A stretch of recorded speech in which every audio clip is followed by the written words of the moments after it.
My name is Einar Asgaard. I work as a curator at the Odense City Museum, the Hans Christian Andersen Museum.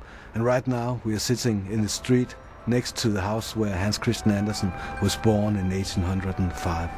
When Hans Christian Andersen wrote The Little Mermaid, he felt quite proud because he had installed his own emotional view of the world into the story. Hans Christian Andersen said that of all the stories he wrote, The Little Mermaid was the one that really moved him in the course of the writing. I think it was really emotional for him, probably because the life of the Little Mermaid in many ways related to his own life and his own experiences. There's no doubt that Hans Christian Andersen saw a part of himself in the picture of The Little Mermaid. The Little Mermaid is a story of going from one level to another level. And that is actually the story of Hans Christian Andersen.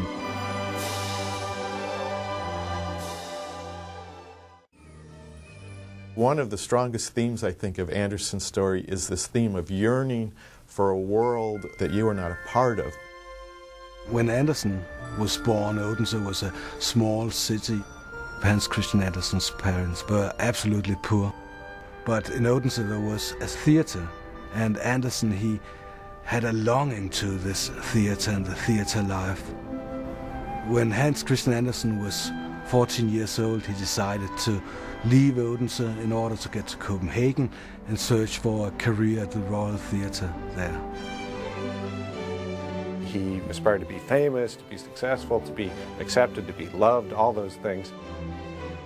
When Hans Christian Andersen published his first fairy tales, his old friend told him that fairy tales would make him immortal. This is the wish of the Little Mermaid. In Andersen's version of The Little Mermaid, she had almost a dual motivation. She was intrigued by the human world and particularly by this prince, but also she aspired to have an immortal soul. But in order to gain an immortal soul, she has to be loved by someone.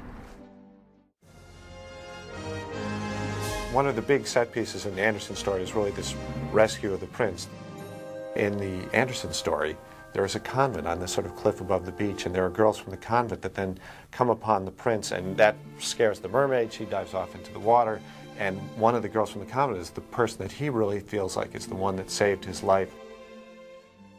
Up where they walk, up where they run, up where they stay all day in the sun. The singing voice is also a parallel between Hans Christian Andersen and The Little Mermaid, because Andersen had a very brilliant singing voice as a child. He became a pupil at the singing school to the Royal Theatre. Later on he began acting for the theatre, but after 3 years he was dismissed from service. He was too tall, too skinny, and his singing voice was changing while he was growing older. What I want from you is your voice. The Sea Witch was a character in the Andersen version, but she was a smaller part of the story. She does strike a bargain with the Little Mermaid, and the price is her voice, and she literally cuts off her tongue.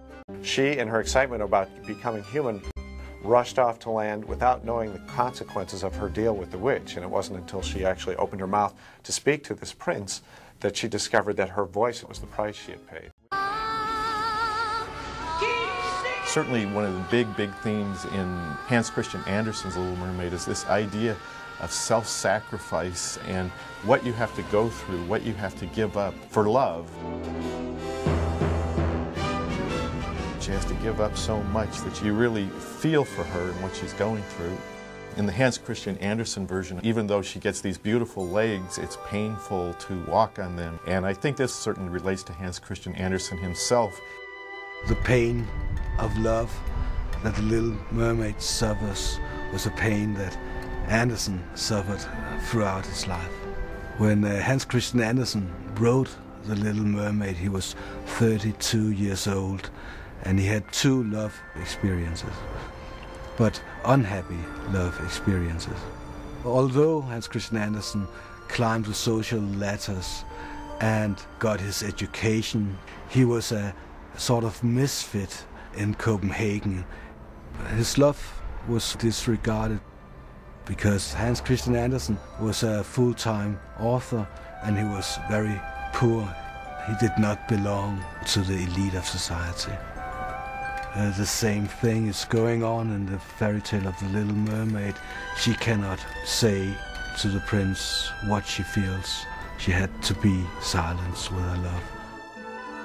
In the Hans Christian Andersen version of the story, when the voiceless mermaid washes up on land and she's found by the prince, she lives there in the palace for quite a long time. So even though she's well treated, she has to go through so much suffering as the prince tells her that you are so great and I like you so much. I really would love to marry someone just like you, but you're not the girl who saved my life and I must marry the girl who saved my life. In Andersen's version, there's kind of a prearranged marriage, and to his surprise, he discovers she is in fact this girl from the convent. So everything works out very happy for the prince, not so happy for the mermaid. She knows that at the next sunrise, this is going to bring about her death, and she's going to turn into sea foam. In the Hans Christian Andersen ending of the story, the Little Mermaid is turned into sea foam and she is whisked away by the daughters of the air. So she dies, but because of the acts of love, she can gain immortal life. The success of the Little Mermaid is that she is gaining the immortal soul. And the tragedy of the Little Mermaid is, in fact, the tragedy of Hans Christian Andersen's life. Because in contrast to his splendid career as an author, there is this tragic life of a person who could not get the love and had to spend his life in loneliness.